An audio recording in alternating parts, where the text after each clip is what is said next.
To get started, I want to bring Omar onto the stage. So please join me in welcoming Omar from Admob. Welcome.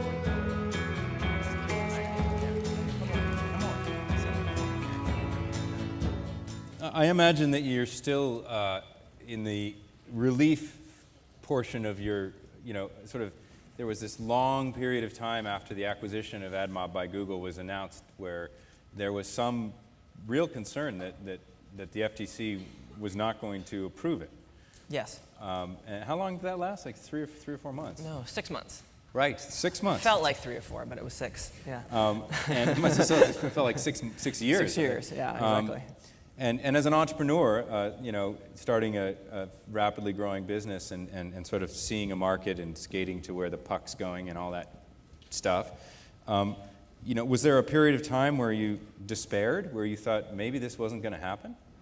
Yeah, I mean, I think that it was a long process. There were highs and lows throughout the process. Sometimes when we felt very good, and sometimes when we felt like it was very unlikely. So, ultimately, fortunately, we ended up in the right place. But we were a company that had operated independently. I suppose we could have continued doing that, but that wasn't our preference, and it was certainly a hard process to go through. And not knowing the future of your company or having that be sort of something that's not really that you can really influence directly was a challenge. I imagine, because while you were in that sort of 6-month period, this little company called Apple decided to get into your business. Yeah, during the 6-month period, Apple acquired Quattro, integrated Quattro, and announced iAd. Right. All during that period. In about 4 months of those 6 months, they yes. acquired sort of. I guess you were the number one company, or are the number one company. They're sort of the number two. Steve Jobs admitted that he wanted your company. Yeah, he did. So what happened? Why didn't you sell to Apple? I don't know. There's like a lot of things that go into those decisions that I probably can't talk about. So I don't even think that we could talk about the fact that we did it. But Steve Jobs talked about it, so he can do that. He could probably answer that question, and I wouldn't have a problem with it. Damn, I almost got you. Tony Hsieh, who's going to be here tomorrow, his book comes out today, and all of you are going to get a copy of it tomorrow. And he published an excerpt in Inc. today. Yep. And it's been a while since Zappos was acquired by Amazon. And he wrote this very interesting piece that gave a bit of background on sort of what an entrepreneur goes through when they make that decision to sell the company to a larger entity. In your case, I mean, I would say that with Zappos and Amazon was buying $1 billion of revenue and an established, e-commerce, but it wasn't going to be a game changer for Amazon so much as a nice addition to the portfolio. But in the case of Google and Admob, I would say there's a game-changing play there. So what's now? What's going to be different with Admob now that you're part of Google? If you could tell us, at least paint us some broad strokes. Is it going to be different, or is it sort of business as usual? No, I mean, I think that there will be differences in terms of what we're going to be able to do together versus what we could have done alone. And a lot of that had factored into the decision to go ahead and sell the company at that time. So now you have to keep in mind, I got my badge 3 days ago, so probably a little early to speak. You're still a noogler. Yeah, definitely. I wore the hat and everything. It's still You wore the hat. Early. Just explain what that means. They give you a really elegant-looking hat to wear at Google, which has like all these colors and a spinning thing on top of it. I don't know how to explain it, but it's like a cap with like a little propeller on it. You sold your company for $750 million, but you have to wear a spinny hat. Yes. Right. So in any case, just keep it real. Yeah. In any case, so things are still new. But going back to your question in terms of like what's next, I think there's just a lot of opportunity there to think more about how we look at some of the advertising technologies that Google does have in place in terms of simple things like billing, more complicated things like click fraud or double click. There's a lot of areas where I think we can add a mobile flavor and a mobile color to a lot of the things that Google's currently working on that I'm pretty excited about. When Apple integrated Quattro, Andy Miller, the CEO of Quattro, became sort of the VP of advertising for Apple because Apple had never been a seller of ads. Right. they've been a maker of good ads, but they'd never been this was a new business they're getting into. That's right. Now, in Google's case, they've been selling a few ads here and Yes. there for the last 10 years. So what's your role going to be going forward? So I'm a VP of product. I'm reporting to Susan Wojcicki, who is Be here tomorrow. she's here right now, actually, waving to Hi, the Susan. audience. Hey, yeah. Susan. So I'm reporting to Susan, and she's responsible for all the ads products at Google. So DoubleClick and AdWords and AdSense and everything. And so mobile advertising is a sort of an ads product area, and Right. I'm going to be responsible for mobile What about the advertising. Salesforce structure? Does that go then to Dennis? We haven't figured that out yet. So currently Admob's coming in as a single group, and so everybody's still reporting to me from the Got Admob it. crew, and we're still figuring out how we're going to do the bits and pieces of integration. Got it. Not that it's just a bit or piece, but So I have to ask you this, and you can demur if you want, but what the hell? What do you make of iAds? So I think that it's. I mean, I think that it's an interesting product. I think that it's something that seems like an advertising product that Apple would launch, right? It's rich media, and they make sure that they're nice and pretty, and they're able to deliver this emotive context that they're looking for the brand. So I think I think a lot of people still have questions about how that's going to scale and how much work it is to create these things and how the pricing on it and all that stuff. And I think they'll have to figure that out over time. I mean, they announced a few things today, right? They announced that they had sold, they have $60 million in commitments for Q2 and some kind of, they had a market share projection, I guess. Well, so it's, right, there's So, I mean- $60 million that's sold so far. Not for Q2, for H2, sorry, for the H2, second half of the half. year. Yeah. And Steve said that he thinks iAd's going to be 50% of the mobile ad spend in the second half of 2010. Right. What do you make of that?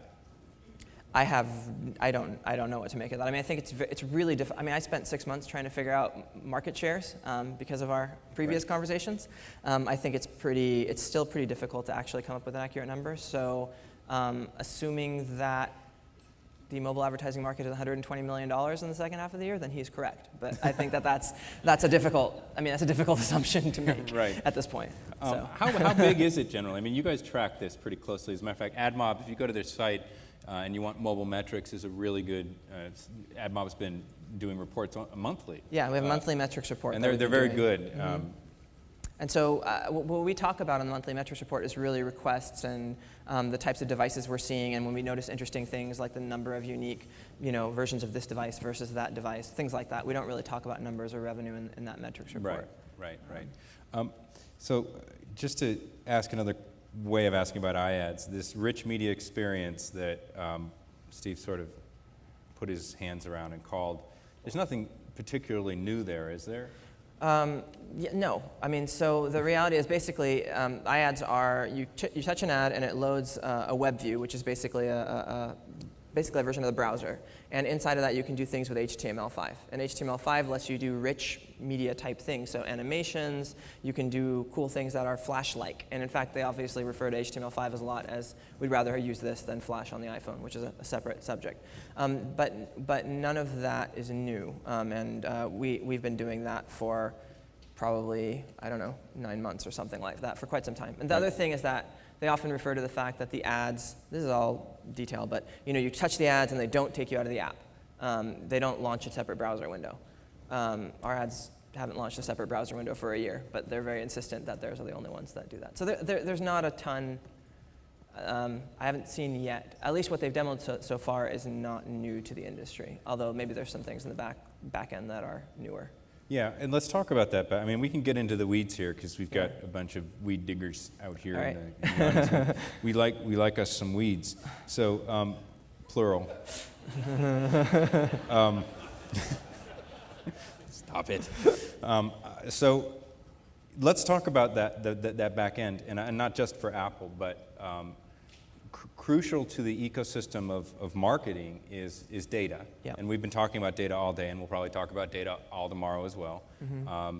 And the flow of that data to help developers, publishers, marketers, and platforms know what's going on so that they can optimize and do the right things. Yep.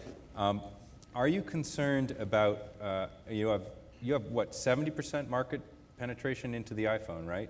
In the Admob network. We are on about, no, I don't know if it's 70%, probably closer to 50 or 60% of the unique iPhones that are out there we're So on. you've got a big reach into that market. Yes. Are you at all concerned that Steve might take his toys and go home? So right now there's a new change to the terms of service for the I guess it's iOS 4. I'm going to adopt the new lexicon quickly. And the terms of service there basically have a bunch of data that developers are not allowed to share with third parties. They haven't enforced that yet because they haven't been accepting apps for iOS 4. But if they were to enforce it as written, it would be complicated or near maybe impossible to serve relevant advertising on that platform for us. For you? Yeah. And those came out today? No, those came out when they announced the beta of the iPhone OS 4, as it was called then. So the terms was that were 3.39? Yeah, section 3. Yeah, 3.39. section 3.3.9. 339, yes. Uh-huh. So everyone remember that 339. Yeah. And that made it. I don't know. I mean, Apple has a number of terms in these terms of service that they've had and they're not always enforced. So basically, it makes it hard to take data and track and optimize and report back to your clients. Here's how the ad's doing. Here's Yes. right. Yeah. That kind of stuff. Yeah, exactly. And right after this conversation, we're going to have Flurry, a mobile analytics company, out here as well. So we'll probably get a little deeper into it. And Steve Jobs mentioned them specifically in a very when he talked angry about- tone. Yes, he wasn't happy with what was going on with analytics. So that's the kind of thing that one wonders whether or not we'll be allowed to continue. Do you think that's good for the market? No, obviously, I just don't. I mean, it's. I think in general, after going through the process we went through, I'm pretty pro having lots of competition in any market, right? And I think that generally speaking, no matter how well they do, and let's suppose they do very well, I think it's not good for developers to have only one choice. And so definitely hoping that that's not what's actually going to happen. It seems like it doesn't make sense. I don't think it really even benefits them, honestly, because they should want their developers to be generating lots of money. I mean, that's how developers make decisions about building apps and investing. And so I think having more advertising providers is better than having less. I mean, I think it's a fairly simple analysis for I mean, for there. it's your company has been paying developers, iPhone developers among others, for quite some time. Absolutely, yeah, absolutely. Right. Do you want to give us some numbers? In terms of what? How much you've been paying them in No. aggregate? No, I do not. Damn it. So everyone's allergic to numbers here. Well, I don't even know if I can. Right now, I'm a big part of a big public company. I haven't even learned That's right, lessons on what numbers I can No, say or you not. have to go take Sarbox 101. Yeah, and learn from Mary about all her disclosures. So Yes, I have things to do. exactly. So yeah. best not to say anything. And that's the end of the interview, Exactly. folks. So let's talk maybe a little bit about the future then, in terms of products. Mm-hmm. Not specific, but more. Imagine, if you help us imagine what an advertising experience on mobile platforms feels like in a year or a few years. I think that a lot of it is governed by the device capabilities, and I think that we're seeing just a really rapid escalation in terms of the capabilities of the device, the processing power, the ability to do location, the ability even, I guess they added a gyroscope today to the iPhone in terms of motion. I'm sorry for harping on this, but Yeah. it just I get a bit, can you access the gyroscope? You know what I mean? Like, are you allowed going as to a be allowed marketer, to? unless you go through Steve Jobs, to access the gyroscope and do cool things with it? I don't know. I think that's unclear. But the point is that that's only one platform. There are other platforms out there, and most of these platforms reach. I mean, they're now starting to sort of exceed each other in one way or another, and they're all trying to catch up. And so it will be roughly available. Right. Maybe not on that platform, but that's not really the only platform that exists. What I was trying to say, though, is that based on those capabilities, there's just a lot of interesting things that are going to come out. I think that Dennis went over a lot of really interesting ways of using location for marketing. I think there are interesting ways of using the rich media capabilities of these phones. I think there's interesting ways of combining the two.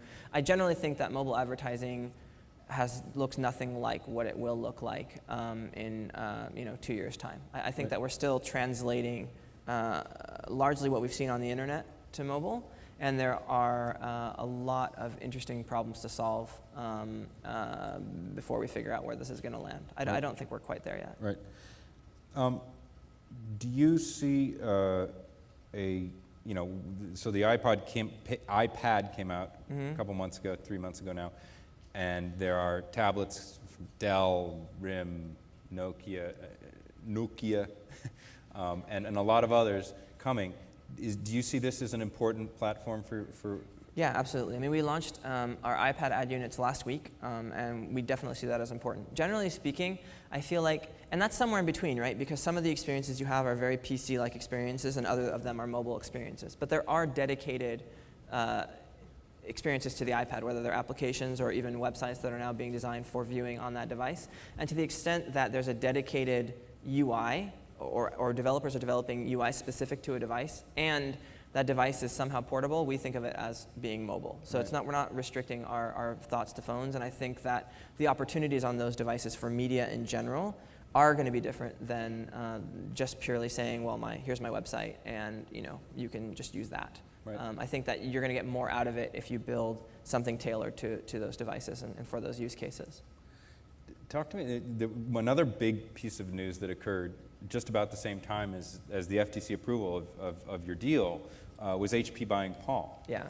And my guess is that all this action in the market may have pushed the FTC over the hurdle of saying yes, because all of a sudden they say, oh well, here's HP going to be a player in the market, and Palm isn't dying anymore. Palm is now sort of getting a new life, and here's Apple doing their iAds thing. So okay, now we're cool with this. What do you make of the world's largest computer device and peripheral maker getting into this space? I think it's a really good sign, and I liked all the Palm stuff even when it came out. I thought WebOS was really good. We had built ad units for it because we liked it and thought it was slick, and it was going to. I watched your metric really reports month to month, and they were declining. Yeah, we generally like this, and it's not for kumbaya or whatever. It's just good for there to be lots of devices, because that means there's lots of usage, and lots of usage means there's an ability for us to generate revenue on advertising, right? It's a very simple thing. So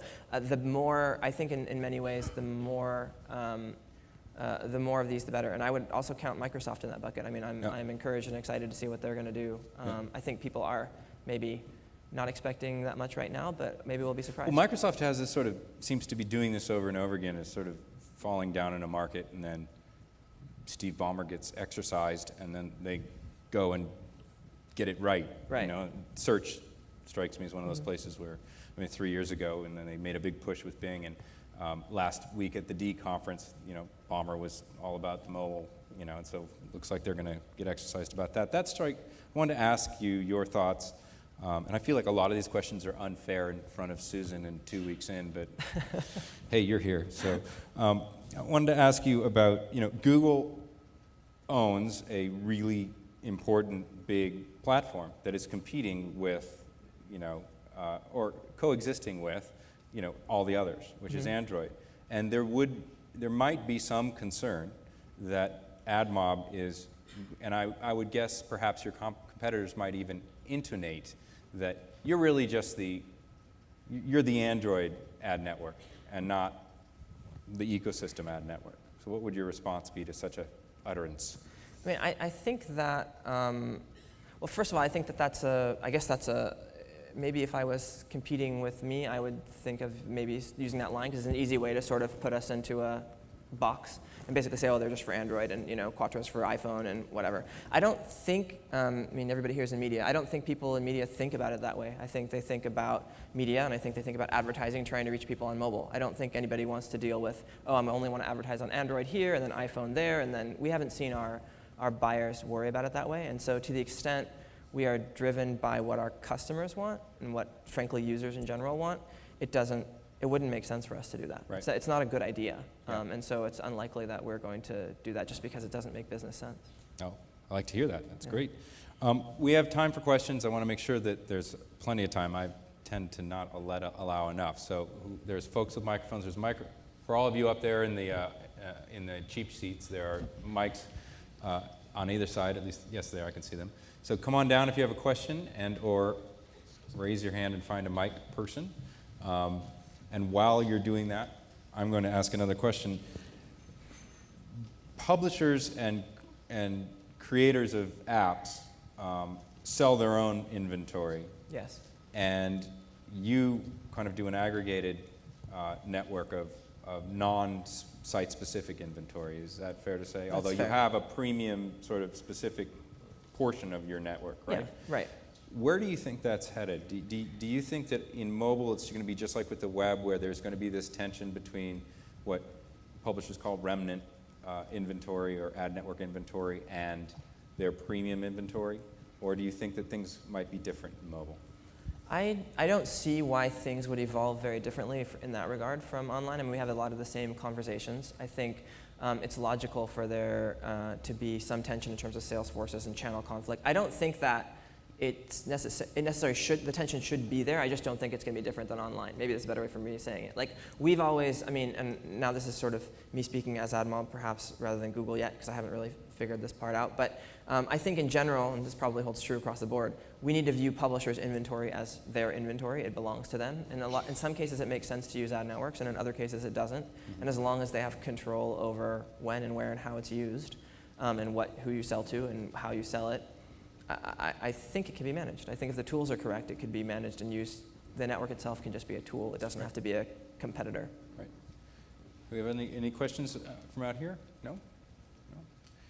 Can I ask you one more about, and again, unfair, but do you think that, for example, AdSense is going to be integrated in a unique way into Admob?